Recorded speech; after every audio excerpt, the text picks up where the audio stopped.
ready. God, introduce it as my show. You want me to Introduce it as my show. Yeah. What's up, everyone? It's Double D, and I'm stoked to have with me as a guest myself. You. No, thanks, Adam. Appreciate it, man. Yeah. So this guy is on vacation, ditched his wife for a little bit, flew over to a different island, and I picked him up from the airport, and we had some little mini adventures, went on some hikes, went on a couple walks, take some places that I just kind of have a little zen zone at, and I took him to those places. We talked about cards, talked about life. We had a good time.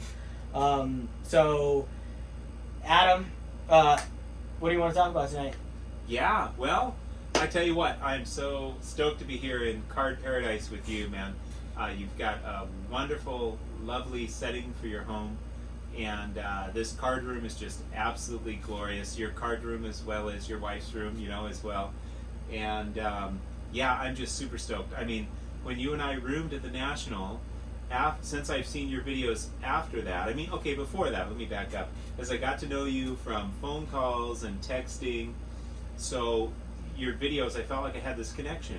Then you and I roomed at the National together, and we spent a lot of time on the show floor together, and I felt like we had this stronger connection.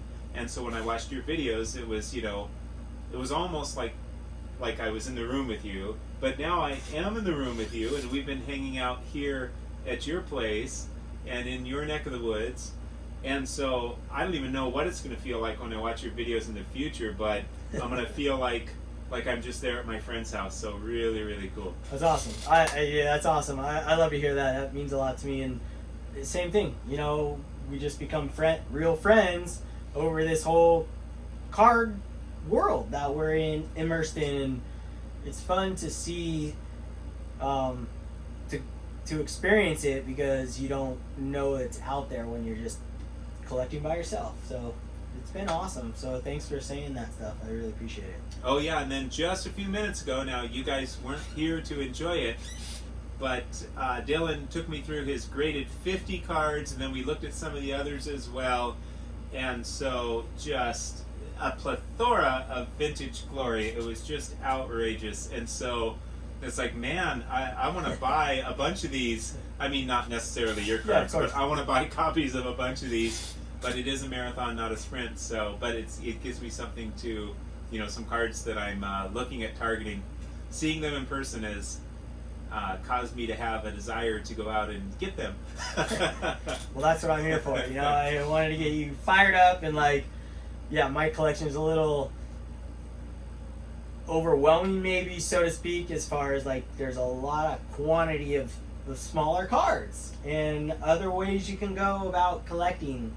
I know your collection is you got some heavy hitters out of the gates, and I think that if you're gonna start out collecting, I am really a big advocate. If someone would have told me in the beginning, dude, go after the big boys first, because the big boys are the ones, those are the hurdles. It's not that you do whatever you want, but when I look at your collection, I'm like, man, you're going for these big boys, and it inspires me, a guy who's just had, I have bought big boys over the years, but a lot of them I sold because I just didn't have the strength or the balls, so to speak, to keep these for a long time and hold on to these giant rookies. So it's fun to watch someone like you who is newer to the baseball card world and going for some huge dream cards. And for me to see that, I get inspired, and I'm like, man, I want some dream cards too. So it for me to go through my collection, and as you saw, as you're looking through my collection, I don't have a lot of certain players. I have I don't have a lot of random players. I have a lot of certain players. I have a lot of Hank Aaron, I have a lot of Willie Mays, duplicates, and Mickey Mantles, and Ernie Banks, just certain special players that I'm trying to narrow down. And I think you saw that, and it wasn't always like that. Since I got on YouTube, I rotated out of having 7 Brooks Robinsons and narrowing that down to 2, and not having all these, but I want 15 Willie Mazes or 100 Willie Mazes. I don't care, even if it's the same. So it's been fun experience for me too to become your friend and learn the way you collect and watch you and be like, man, I want those big cards too. So I'm gonna sacrifice some of my collection for it. So I'm stoked. I'm stoked you could see my collection. And yeah, I think one similarity kind of between our more recent journey, even though obviously I've been a collector pretty much all my life, but vintage baseball cards only the last 3 years, whereas you've done vintage baseball cards for many years. But we've both had a big change over the last few years. For me, it was starting to collect vintage baseball cards and saying, okay, I'm going to sell coins over time and convert those to cards. And then for you, it was looking through your collection and saying, I want to specialize in centering, and I can do that with some of the lower grades, and I don't necessarily need those high grades. And so doing that sort of a conversion, which I know is an ongoing conversion on your collection, and picking up some of those big cards. I've kind of had this philosophy, while I had the money from selling coins, I wanted to put some of it into big cards that otherwise I may not get for a long time, or they may get out of reach if they continue to climb. And we don't know. Yeah. But if I've got it, and I've got the money, and I get the card, and I like the card, let's say a 53 tops mantle, for example. Well, if that softens and goes down a little bit, that's okay.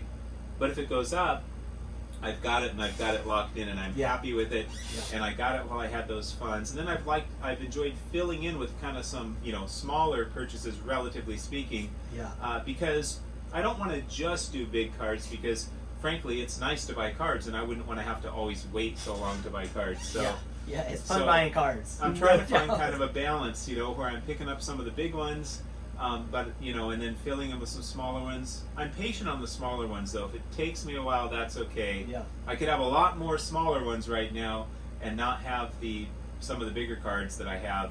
But I feel good about the balance I hit. So yeah, it's nice. It's fun to see, and it's fun to watch and learn from everyone in the collecting hobby. I'm just making sure we are recording.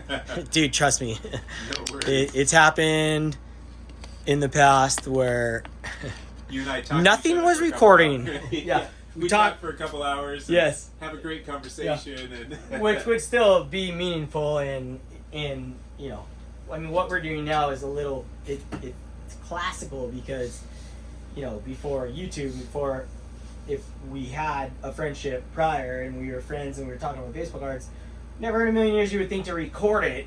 So you can, I don't know what we get. I mean, I get what we get out of it, because we get a friendship and an outlet to share our thoughts and our feelings. I guess that's what we get out of it. But you wouldn't think about doing this in the past when there was no YouTube. Like, let's film and maybe other people will watch it. I don't know. It's a weird thing. Filming our conversation about an experience that we were having in the hobby and in person. It's a strange thing to share with other individuals, but I think it's also fun as a person who wants to get to know other people on YouTube and these true friends I'm making, to hear them when they have people over and see them in their true conversation state. I don't know. Does that make any sense? Am I just going on a weird tangent? No, I think it makes sense to me, because I tell you what, like, I've been teaching for decades, teaching math, and I feel like I communicate well and I'm good at it, but I still wrestle making a video just talking to a camera. Now this is a little easier because it's you and me having a conversation. Yeah. So yeah, it feels wonky to me just talking to a camera, So I think I'm, and even though I have decades of teaching experience and I've taught, I've given speeches to large crowds. Yeah. I still feel like I kind of sort of suck at just talking to a camera. So, but I feel like it's getting more natural over time. I feel like I can, by myself, I can get in the zone, and I'm okay with talking to a camera. But for me, having someone here in the flesh talking to a camera is very unnatural in my mind, because I'm like, we're just having a conversation between friends, but it's recorded and other people are going to watch it. So that's where the weirdness comes for me, because most of our videos are just online chats. Even if they're StreamYard, you're not in the flesh next to me. It's not a personal, it's not as personal, because you're literally not in the flesh. So for us to share this, it's way more weird for me than to be on the camera by myself. On the camera by myself, I'm like, well, it's my TV show. I can do whatever I want. There's no one else here telling me not to do it. So, but now it's like, you know, I don't know where I'm going with that. I just thoughts in my head. Well, I hear what you're saying. Here's the deal. If you guys could just not watch this and not share it, we'd feel a lot less awkward. Exactly, yeah. Maybe we should just record this and then turn it off and not actually share it. We don't have to share it. I want to say something for the record, though, Yes. because I feel like people need to know this. When I was with Dylan at the National, he made the most epic trade for a 52 Bowman Mickey Mantle, and it cannot be exaggerated or overstated. And I feel like the world needs to understand just how epic that trade was. It really was. Because he takes a lot of cards that were nice, but they were kind of overgraded or older grades. Overgraded is a good way to put it. Overgraded. All of them overgraded.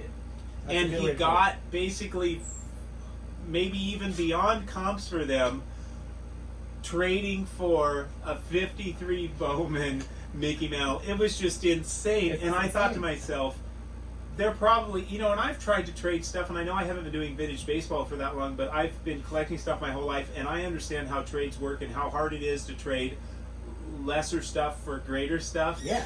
And like, it's like you're taking advantage of your best friend when you're a little kid. Yeah, yeah, right. And I'm like, I feel fairly confident if we went to all of the 1,000 other dealers at this National, or however many there are, I don't know, every single one of them would say, are you freaking crazy? I'm not doing that trade. So people need to understand just how epic that trade was. It cannot be exaggerated. I think I had a minimum 2 leaders cards in that trade. I had like 11 cards, and 2 of them were leaders cards. One was like a Tim McCarver 71 Topps card. I mean, yeah, I thank you for saying that. I looked at you and I was just like, I mean, I didn't want to go back to that booth again because I was like, dude, is he gonna like ask for his trade back in reverse? The whole show, Dylan was like, always, you know, it's hard to know where you're at the National because it's so big. But whenever we got anywhere near that guy's booth, Dylan was like, oh no, we gotta go back over there. But you know, I will it wasn't that it wasn't a fair trade, money for money. Right. Like right, comps for comps, but trading a bunch of little cards in comps for a big card isn't the normal.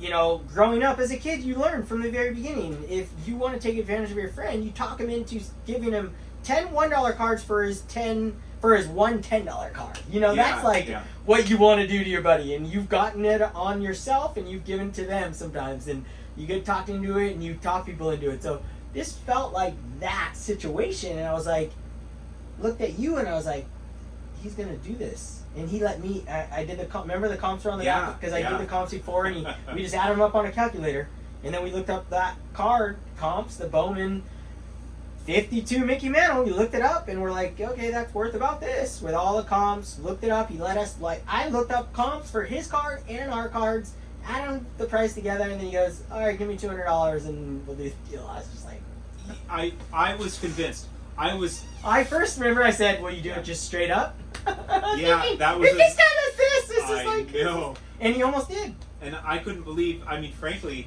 and I have no problem making offers that are. You know, I don't want to make insulting offers. Yeah. But I have no problem making lower offers myself. Yeah. But I thought that was ballsy. And I tell you what, I was almost 100% convinced. I mean, I would probably say I was 100%, and I'm glad I was wrong. That when he said, I'm going to need. I thought he was going to say, I'm going to need $1,500 or minimum $1,000. Totally. Right? I was thinking the same thing. And I was when he thinking says, 1,000. I'm going to need $200, I'm thinking, and you know, and I'm watching my body language because I wanted to jump up and down. Totally. But I knew that, you know, I have to keep my cool too. Yeah. So I was super stoked for you. A little bit jealous in this regard. It's like, I could never pull off a trade like that. What the hell? I just came from watching you get that.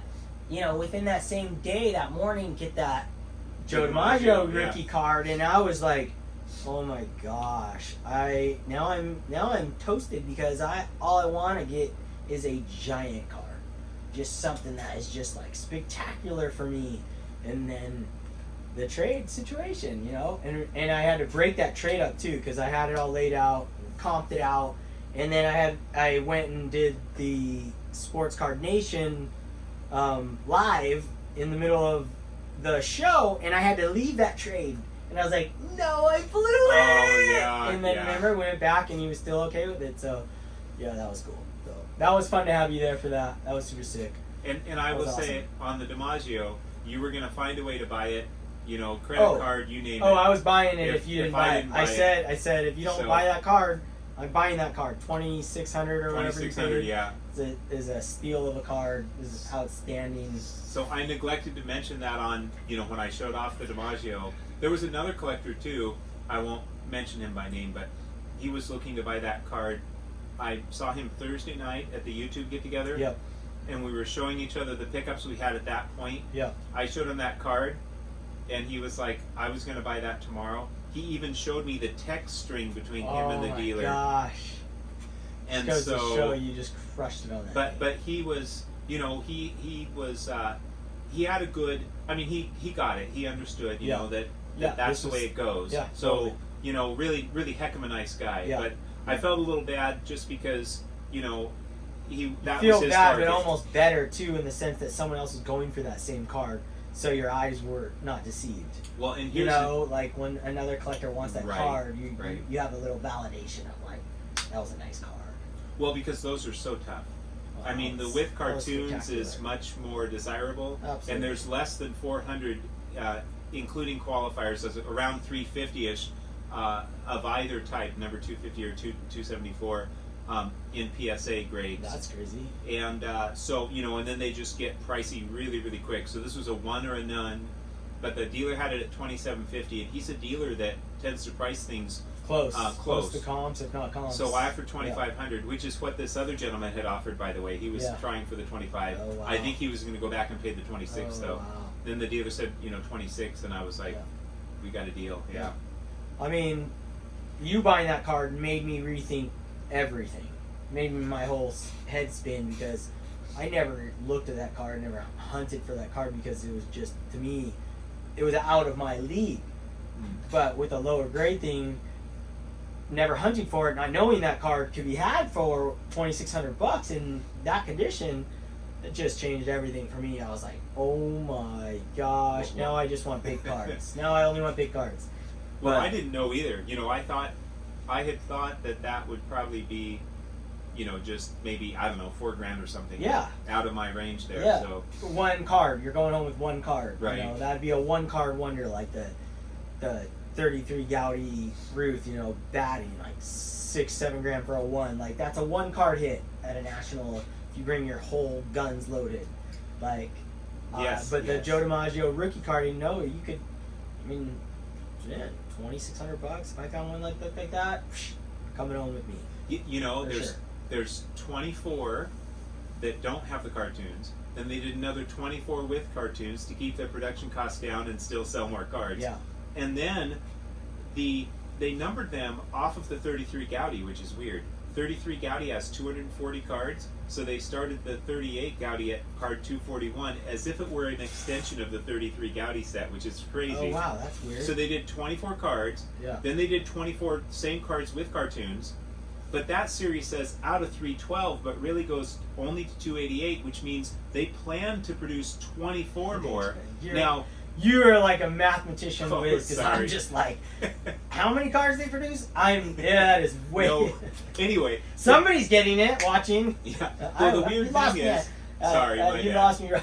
My bad. No, I love it. I love it. But, That's- You know, with the cartoons, those only go up to number 288. Okay. So why did they number to 312? Because they were planning on doing 24 more cards. Gotcha. And logic would say they were going to take the same images and put something else around the periphery, maybe new cartoons or something totally so- different, or a different background color. Who Another knows? variation. Another variation. variation. Because they were, you know, Okay. why would they do a 24 and then number it to another gotcha. 24? Oh, okay, well that's pretty cool. I like that. But anyway, I wouldn't mind, and I was stoked for you, but a little jealous about your Greenberg and Fox out of that same set that you picked up at the National. I wouldn't mind getting all 24 with the cartoons. Oh yeah, that'd be really that cool. set's like, that set to me as a kid, childhood kid, that was untouchable. Never as a dream set.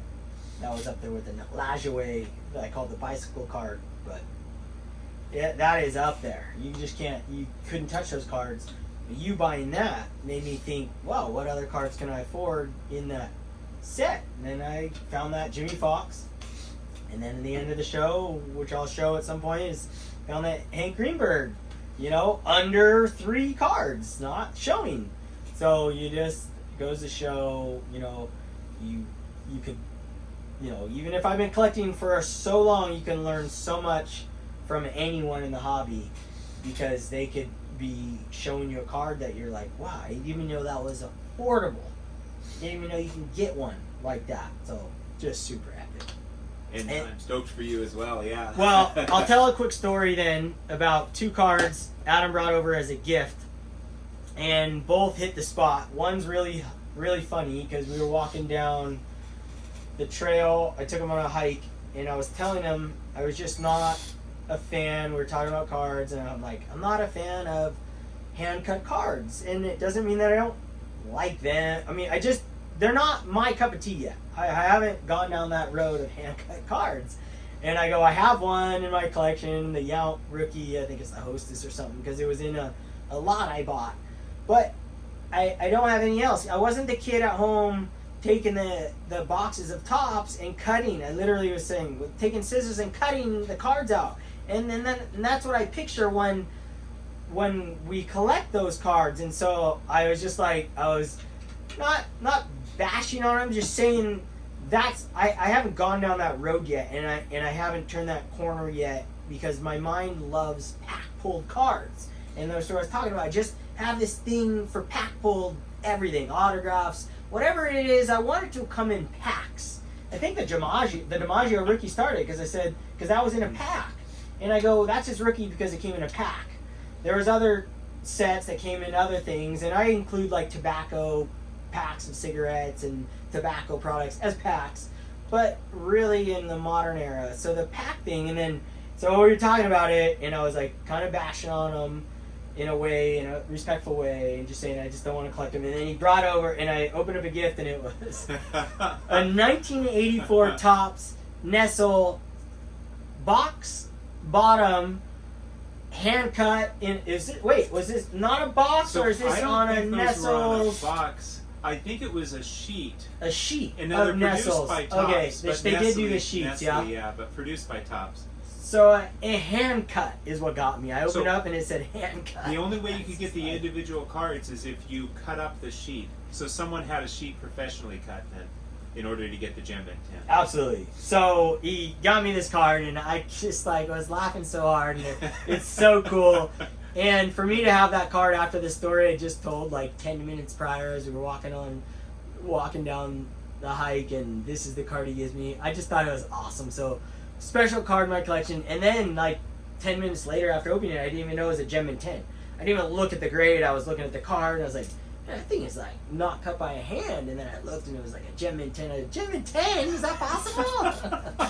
So super cool. Really stoked. So does it make the cut? Makes the cut. It's not going anywhere. That's a lifer. Any card anyone gives me is going in the lifer. That was just a bad catalog. But yeah, that was fantastic.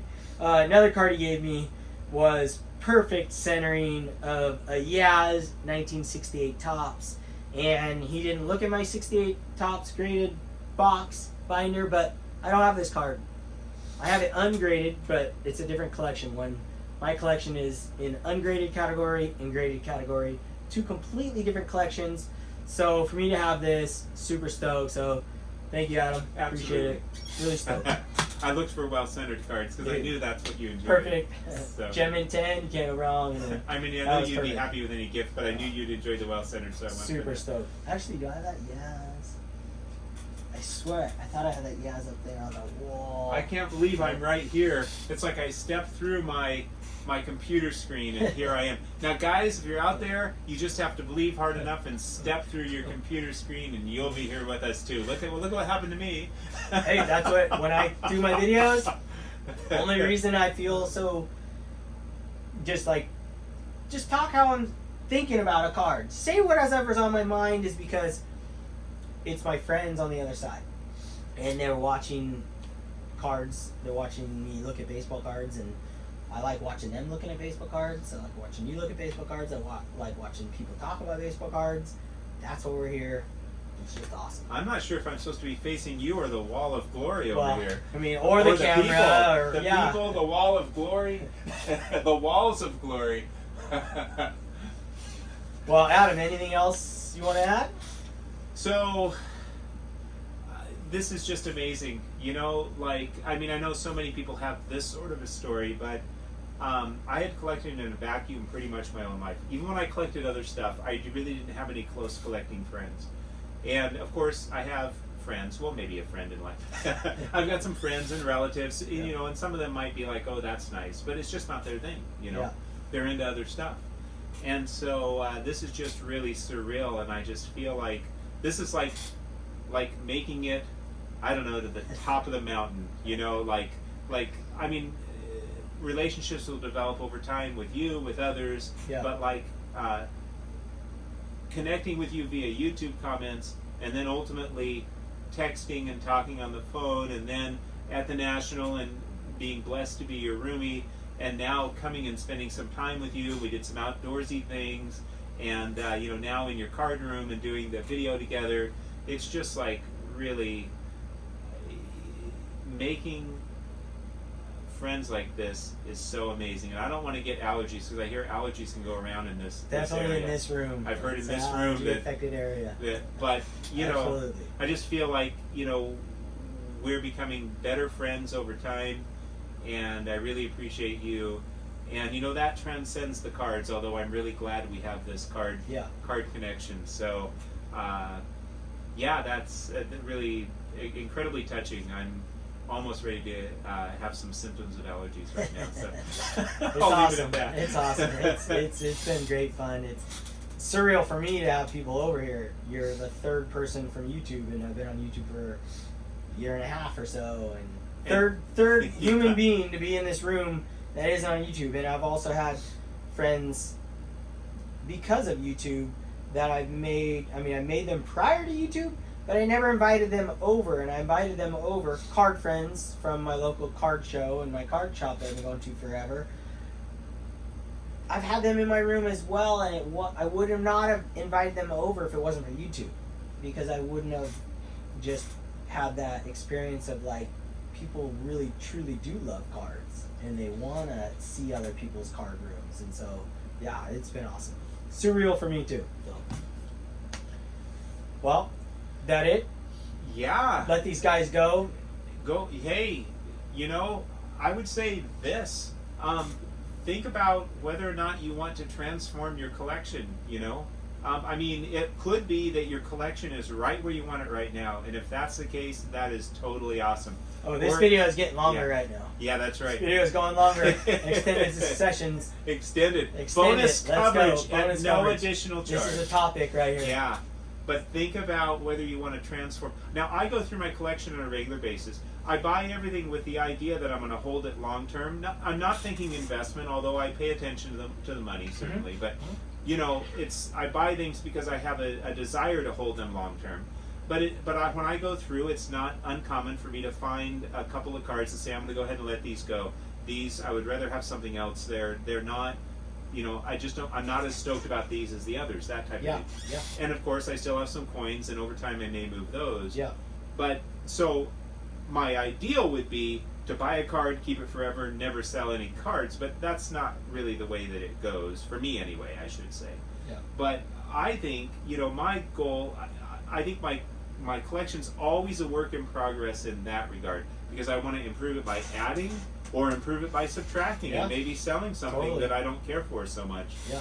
But to me, the ideal that I'm always shooting for is that I love every card in my collection. That's the ideal I'm always shooting for. And if people are there, that's great. And of course, who am I to say what people should love, right? That's, you know, whatever they like.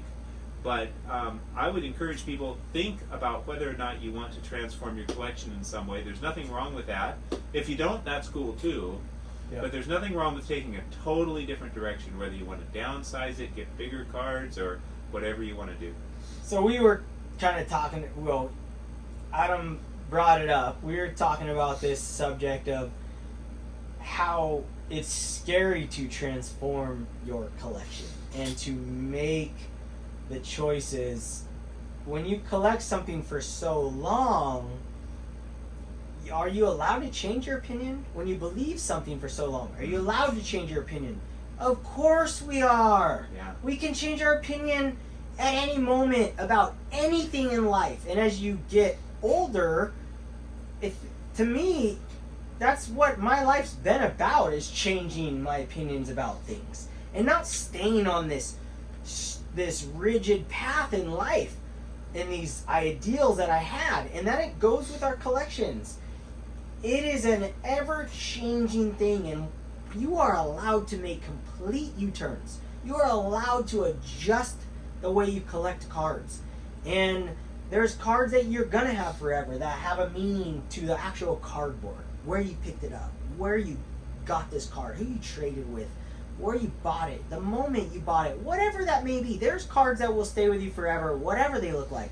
But there's these, you're allowed to sell cards that you've had for 20 years. And you just, something on it has bothered you. And that's something that maybe we don't talk about a lot. Things that bother you on cards. There's things that bother me on cards. Before YouTube, things have bothered me on cards. Plenty of things. I have a lot of cards in my collection over the decades that bothered me the second it arrived in the mail. And it bothered me.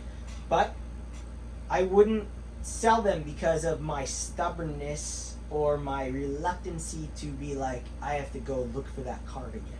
I have to find another specimen and take the time, and the story's already there with that piece of cardboard, and it's fun to recreate the story by selling that card. You get a whole new story. You get buyers that might know you from YouTube. You get that on eBay sometimes.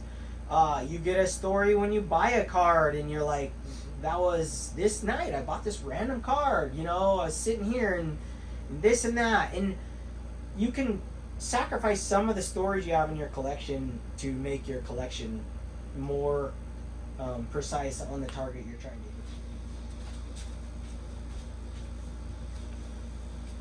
to hit. Dude. Alright, so we were talking, I went up there to see if we were filming. I guess my storage ran on my phone, and we probably talked for 45 minutes without it being recorded.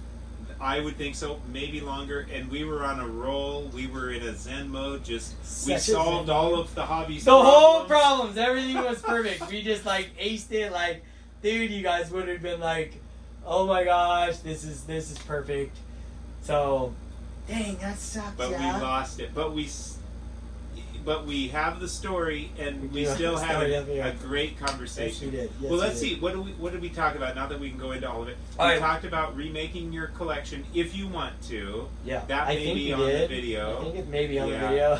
We talked about our thoughts on centering and how we differ a little bit there. We talked about what collector are we most like. We had quite a bit to say. Yeah, we talked about that. But it won't be on here. On the video. Right. I mean, these are things that may not be on the video. Yes. We talked about what we love about collecting, went into some detail there. Okay, so we'll just whatever we said. We're not in any order, but we'll touch on this for 5 minutes. All right, let's do it. Since we did talk about this, I want to give him his due and what he's meant in my collecting journey.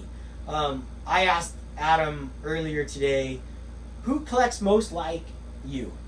Whose collection and who do you align with most in your collecting journey? And I knew instantly who mine was, and I asked him that, and I already knew the answer to mine, and it was Shane, Shoebox Legends.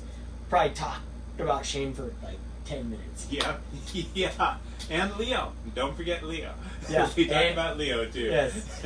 And Leo and his treats. And so I just think Shane's collection is bar none right up my alley. And what he has inspired me to do is go down the modern route of cards, and it opened up a whole new world to me, and I have loved the journey of ultra modern cards and modern cards, and it is underappreciated in the vintage world because it's a whole nother world. But it's just as fun, and it is exciting. And our modern collection, me and Shane, are identical on sense of like eye appeal and centering and the cards and the players we're going after. I have learned such a great deal from Shane, and I talked about him for probably 20 minutes, and I just wanted to salute Shane and thank him for his wisdom and his kindness and his knowledge and his videos. And I can't give him enough credit for the way my collection looks, because we had almost the same amount of graded cards together. We talked about it a year ago about how many graded cards we both had. We were very close. I think he had another 100 more than me when I started doing this transition into centering, and we both have sacrificed a great deal of cards together. We're both selling cards, so we are in this journey of centered eye appeal cards together and this modern card collection together, and we're sending each other cards all the time, like, and you both downgraded, so to speak. You downgraded, both sold some higher grades that were less centered to get some better looking lower grades and be able to get more cards too. And I don't even know if it was him inspiring me inspiring him on both. I think right now it's like this double-handed, we're both meshing in that, and it's so fun to text him my pickups and be like, dude, look at this one, and he's like, look at this one, and we're like, oh my gosh. Well, you know why I have the 93 finest refractor that I got at the National? Shane was a big time influence there. Now, not necessarily for the Barry Bonds in particular, but just for the set, for that in set. general, and the knowledge that he brought. And talking about that, I even had chatted with him some text. I think I actually, on the phone, he was gracious enough to take my phone call, and we chatted some before I ended up buying the refractor. And this was just me picking his brain, thinking maybe I'll get one sometime down the road, not knowing I'd end up getting one at the National. Yeah. And something else we have to say, because just to give you a highlight of one of the many things we talked about that you won't be seeing, sorry about that, to the idea that Dylan would send Leo, Shane's channel assistant, the wonderful French Bulldog, the glorious French Bulldog, send him 2 cards.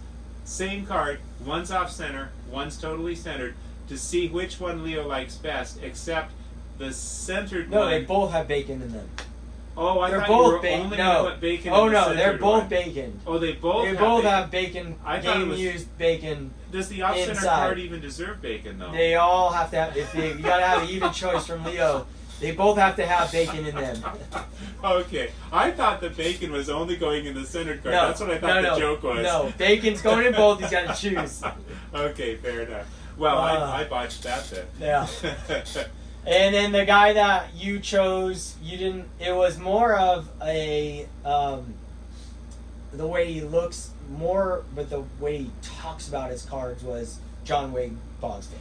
Yeah, I couldn't really think of, because you had posed the question, who do I most collect like? Yeah. And I couldn't really think of a great match. And There's I couldn't probably either. some out And I there. couldn't either. But I thought John Wade Boggs fan, even though I don't have a single Wade Boggs card, but I thought that because both he and I have a tendency to go into the details about our cards and to be meticulous in our examination of our cards. Yes. And then in the end, I think, and I can't speak for John, but I think, once we've decided that we like the card, regardless of its quote-unquote defects or imperfections, then we're happy with it, but very meticulous. And I will confess and admit, I've cut back a little bit on what I say just because, I don't want, if people don't want to hear that. But then you were telling me on the part that didn't get recorded, that you love it when people talk about the details on their cards. I love it, man. I love when people nitpick their cards and like show them, because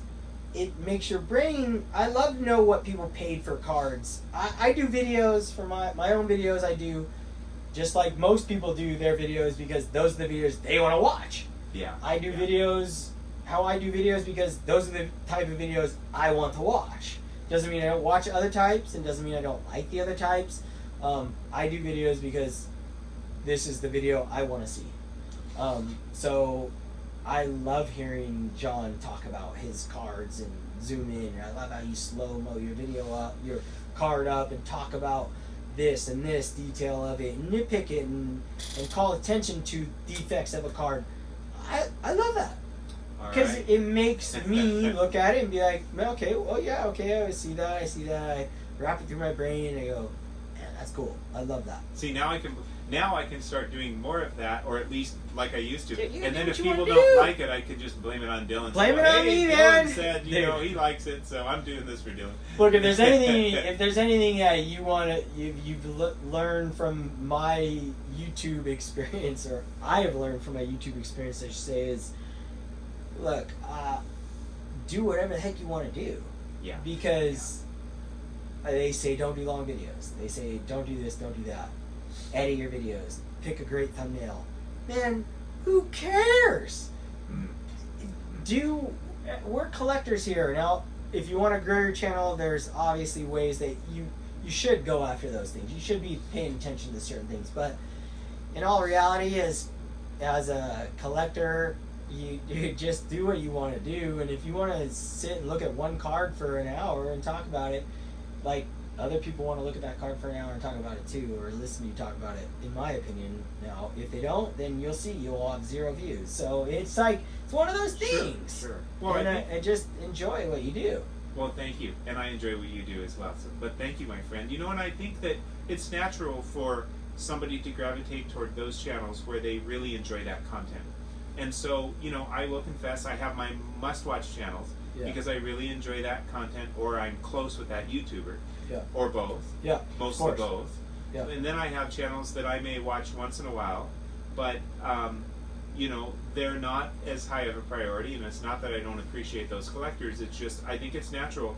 Not everyone's going to want to hear me talk about all the details of a card. Of course not. And so they may not watch my channel as much as others, and I totally respect that and understand it. In fact, I would say to someone, if they're really busy in life and they only have so much time, I totally understand it. I'm just grateful that people watch my channel, but if they don't have the time, or they need to not catch all the videos because they have to do other things, I want them to have a nice, balanced, happy life. Dude, so. I don't want someone watching my video and not spending time with their family, or watching my video because they feel like they have to watch my video. Just watch my video if you want to.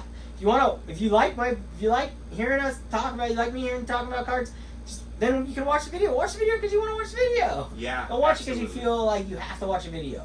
Right. That's.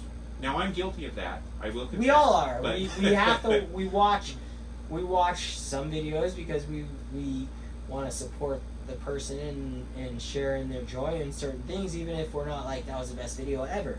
There's nothing wrong with that. There's nothing wrong with that, but I'm definitely never going to make YouTube a job, where if I really don't want to watch somebody's videos, I'm just not going to watch the video. What I'm guilty of is sometimes, a lot of times actually, and I'm working on this, I've made some progress.